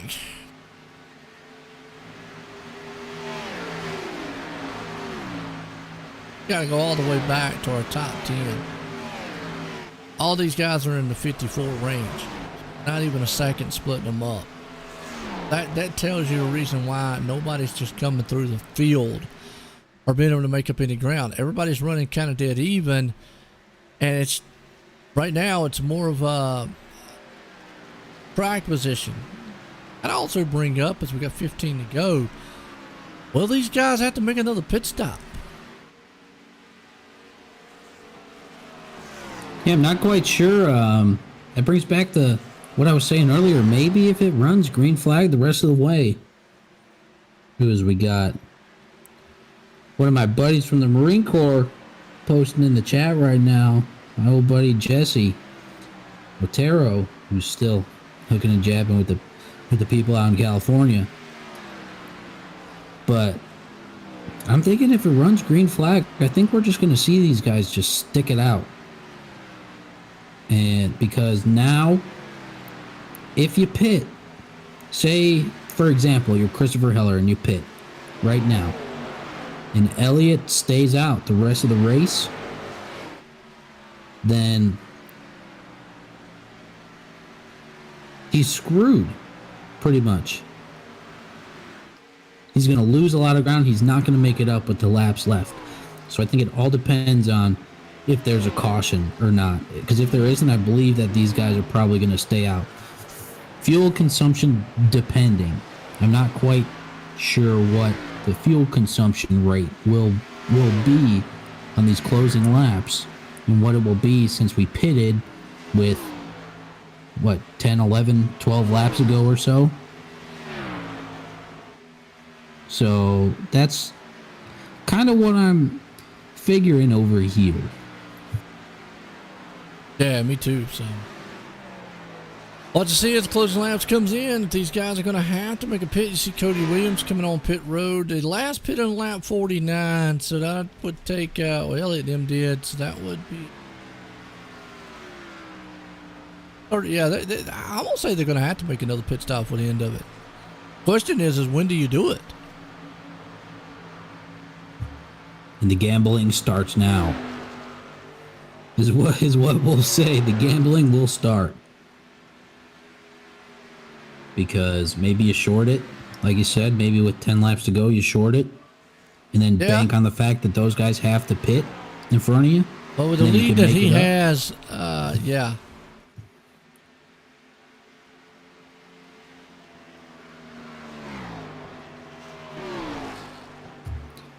Yeah, that's kind of curious to see what these guys are going to do coming in on these as we go. 12 laps to go here with Elliott with nice 0.7 of a second lead over Brandon Barkuski right here. Right? That's a 7? Or is that a 1.7? It's a 0.7. 1.7? Oh, yeah. 1.7. Okay, there we go. I got a screen. I need some reading glasses or something so I can make out those numbers there on my screen.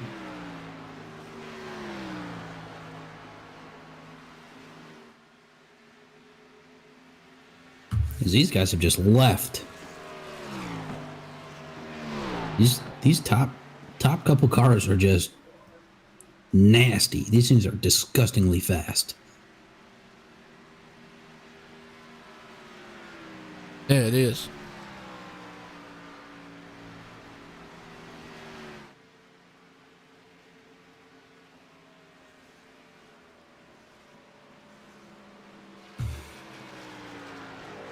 But long green flag runs is kind of what I was expecting, pretty much, for how this race was going to go. But who knows? There's still 10 laps left. Nobody knows what could happen in 10 laps. After I'm they just pass curious. the stripe. You know, what do y'all think out there? Civic, I figured it out. What'd you figure out there, Civic? Oh no, Jesse's my buddy that I said earlier, because I sent him a little video of us here on the stream. Oh, okay. And then I sent him the link real quick, and now I guess he's tuned in. There you go. Awesome. Little battles going on the track here. You got Jacob right there along with the other Jacob battling it out, but all Elliott out front with huge lead over Brandon. Well, good. Well, I'm not saying that they can't go the whole distance.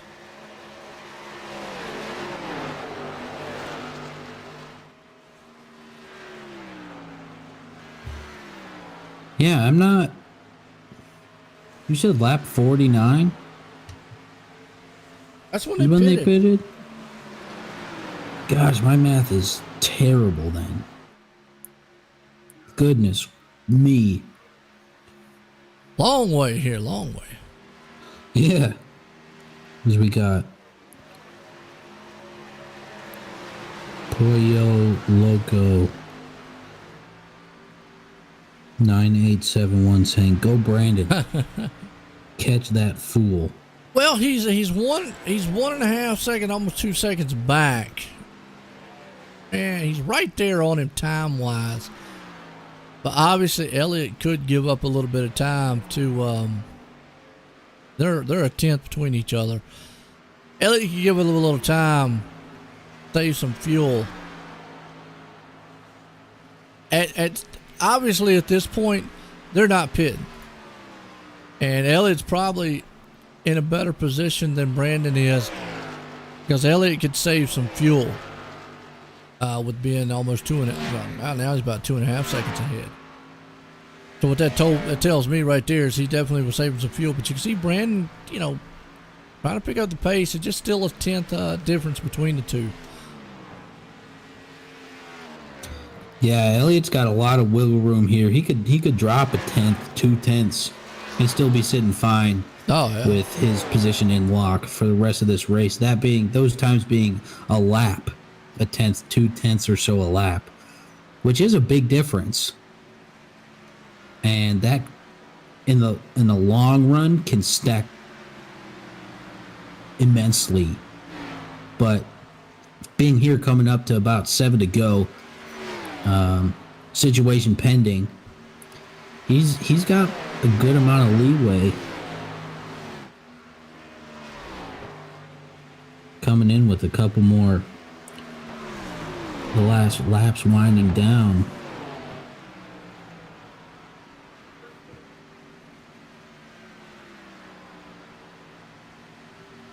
Absolutely. I just don't think he's got the car that needed to be. Now, obviously right there he was able to make up some ground. But again, I think it's more or less Elliott knows that he can kind of just let off the throttle. And I think he's definitely going to have to save some fuel. It's going to be close. They do get a green-white checker. That's another thing we got to think about. Boy, it's going to come down to the wire. I mean, are they going to be able to make it? I guarantee you, both of us have seen plenty of races where the guy up front just loses it on the last lap or coming up to the last lap or so because he just lost fuel. So that could be a situation this evening here at Pocono, but well, 31 laps, 32 laps. Now, even if they run 100% fuel here, that's still putting them on a close window between because being a 2.5 mile track, just like what Daytona and all them are. I mean, on those tracks, even at 100% fuel, about 30 laps, right that limit.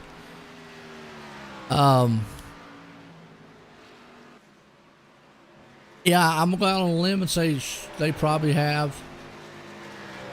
Jesse Henderson definitely having a good race. Jesse is.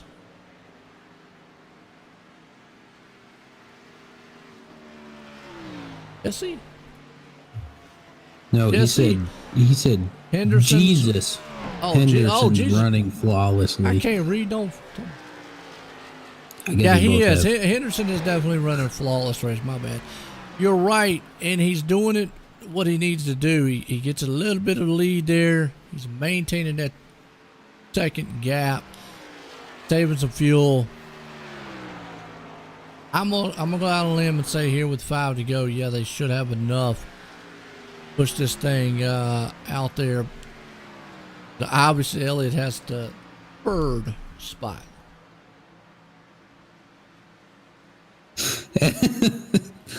As he says, common mistake, which we both know I've had issues reading anything. Yeah, I just glanced at it real quick, and hey, well, I'm not raising it. I hear you. Well, right now, Elliott has definitely got this thing on lockdown out front. Brandon there in second. Christopher hanging on to third really well. Jacob back there in fourth. Now, he does have Matthew right there, so Jacob makes a little bit of slip, and also you got the other Jacob right there. Talk about slip.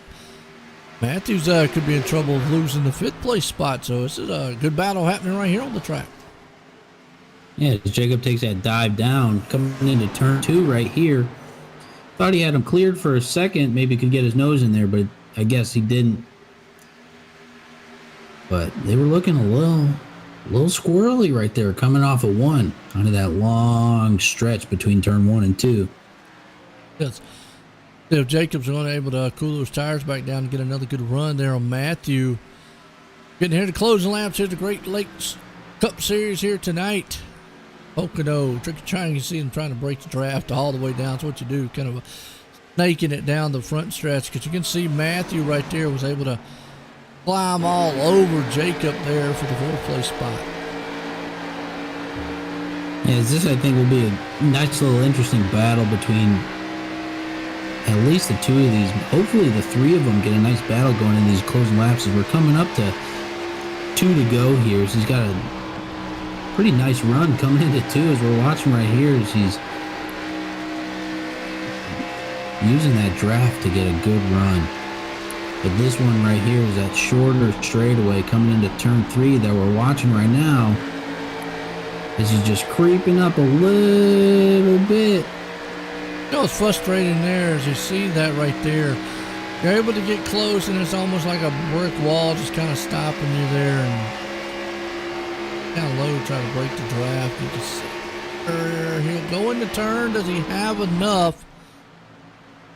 Does have enough, but I think he might have overdrove it. We'll see if a crossover move happens here with Jacob.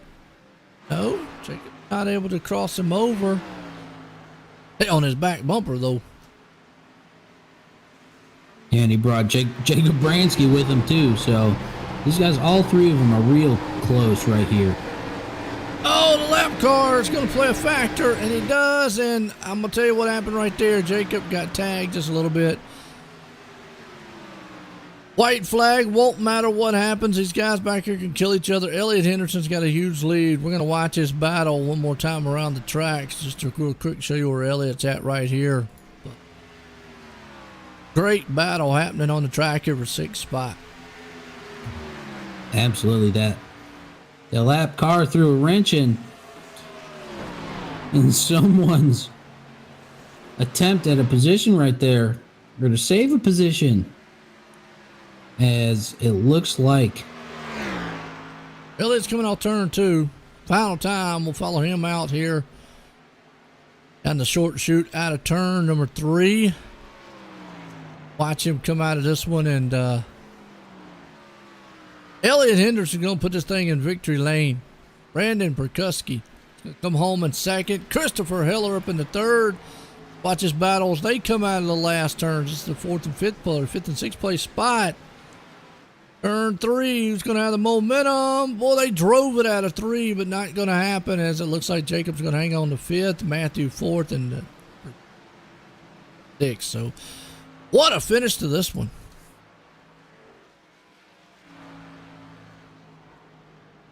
Absolutely, and Elliott just running away the entire race. And Brandon doing a good job of keeping his position second. And Christopher Heller coming up with a nice 3rd place spot right there. And nice battle going on at the end, though, for that 4th place spot between those 3 guys. Manning, and Bransky. But we're about to bring up 3rd place guy, Christopher Heller, up here. Get a word with him.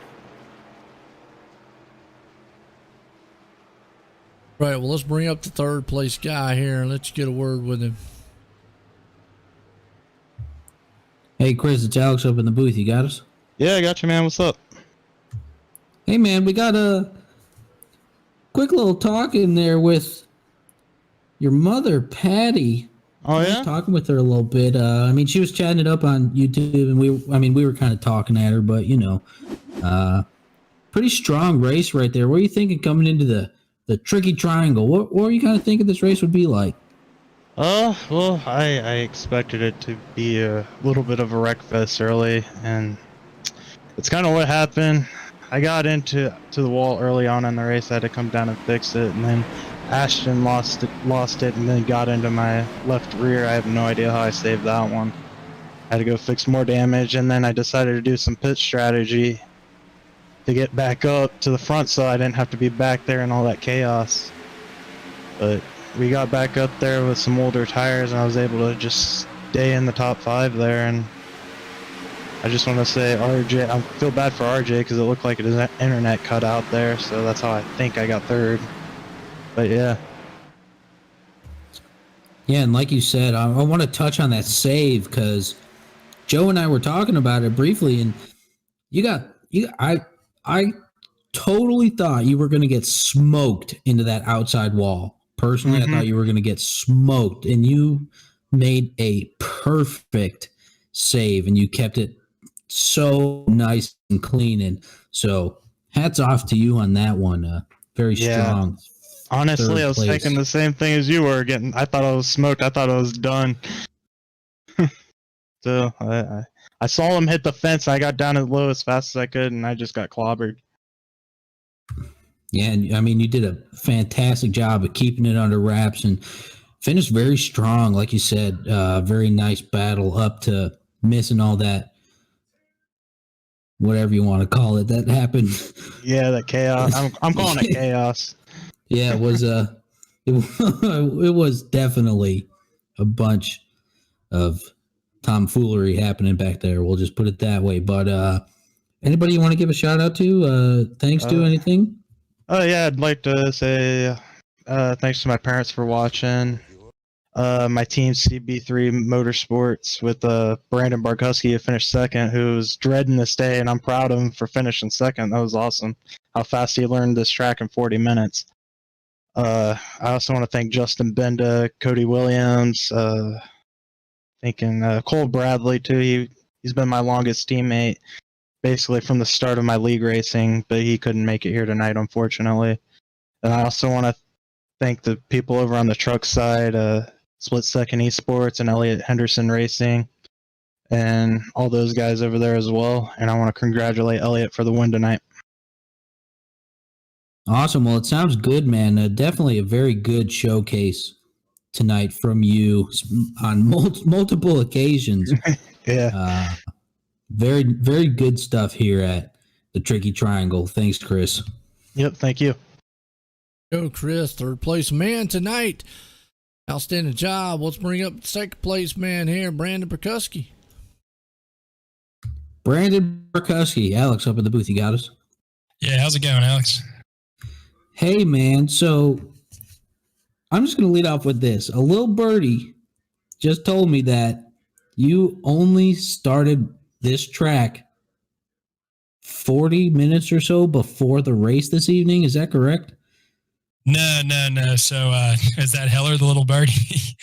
I've always just historically sucked at this racetrack. And a couple of nights ago, Heller taught me the ropes here for about 40 minutes and really helped a ton. I mean, it definitely paid off today. We had a really good car again, and that's 3 straight top threes now for us. So that's all credit to Heller. I mean, he taught me a bunch about this racetrack. I didn't know where to lift, where to brake. I was being a little too cautious and not aggressive enough on corner entry. And we're really good at keeping our momentum through the corners. Yeah, definitely a strong race from you. I'm not going to name names, but to answer your question, yes, the birdie was the birdie. You said you dreaded this race coming up tonight, but I mean, man, you looked strong. What were you thinking coming into those maybe last 20, 15 or so laps as to possible like what could happen and whatnot. What were you kind of thinking sitting where you were in that second spot?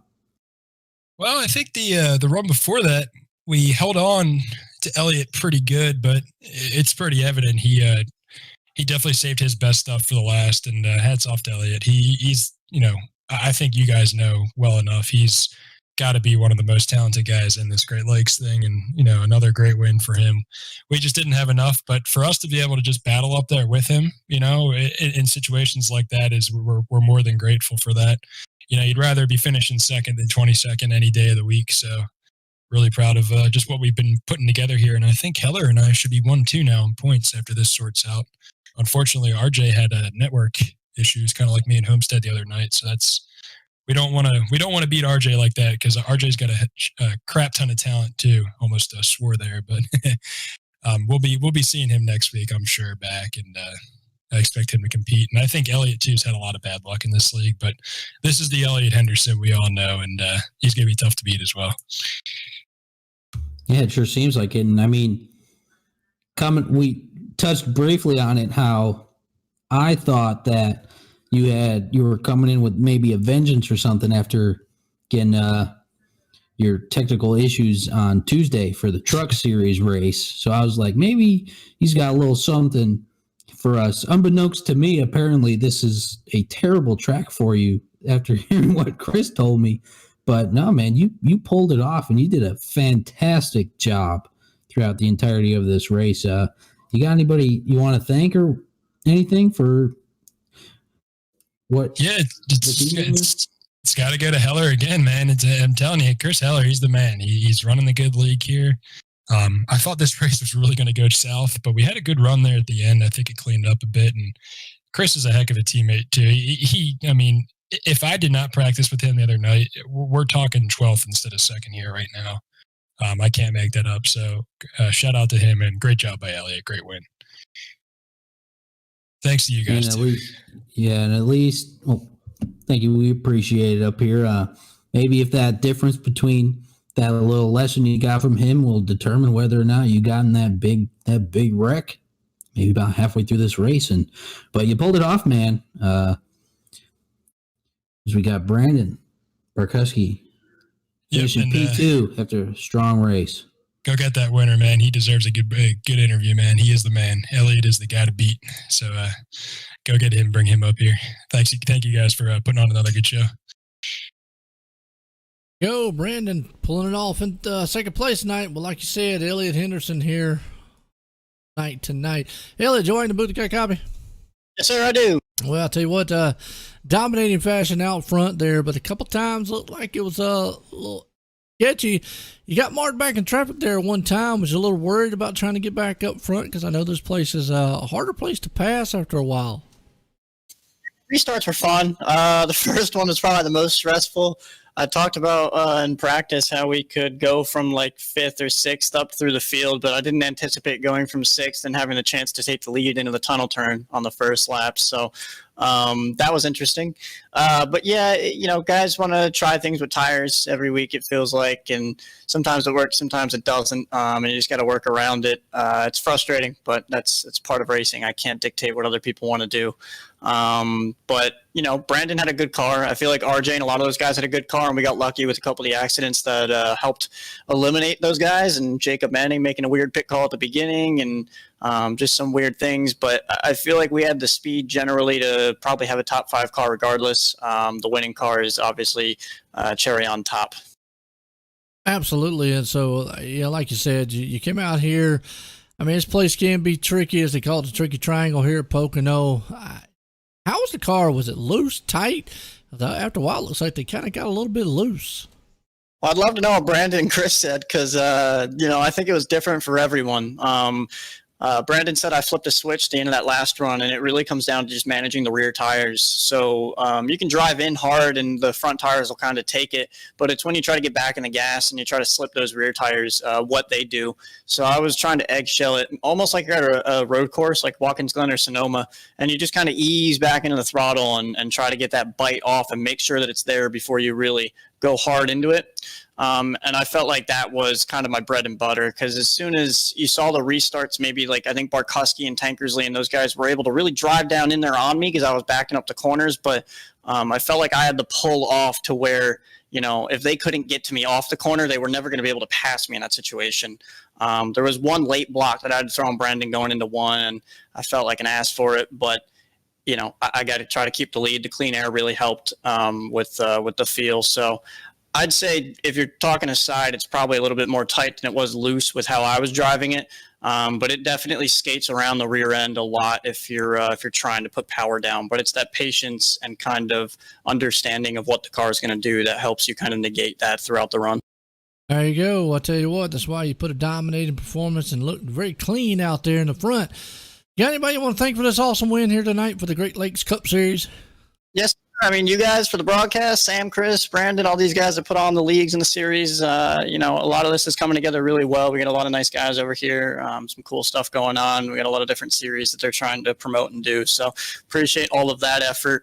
I didn't have a lot of teammates tonight. I think everyone was kind of enjoying their Saturday night, but Jeff, Shane, Ty, Barb, Monty was in our chat tonight, Pete, Eric, everybody that's a part of Splits, Jake Miller, and Tyler McClellan, and I hope I'm not missing anyone, Briar Fritz, and just Christopher Heller on the other side. But all these guys that make up this team that we run between GLCS and GLTS, they're a great group of guys. I love working with them, and I love every bit of it. So thanks to all of them. Thanks to you guys for the broadcast, and that's about it.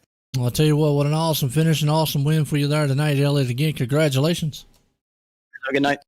There we go. Elliot Henderson, man, putting it on a point here tonight. Alex, I tell you what a race this was. Cap it off here at Pocono. So, any final thoughts? I couldn't say it any better than you, Joe. What a great race. Dominant performance by Elliot, like you said. And as we're rolling into an off week next week off of this Pocono race. Go. Well, like you just said, off week next week here. Then we'll run it right back in here for the Great Lakes Cup Series. But we'll see you on Tuesday for the Truck Series here. For myself, Alex, and everybody here at the Great Lakes Cup Series. Everyone, have a good night.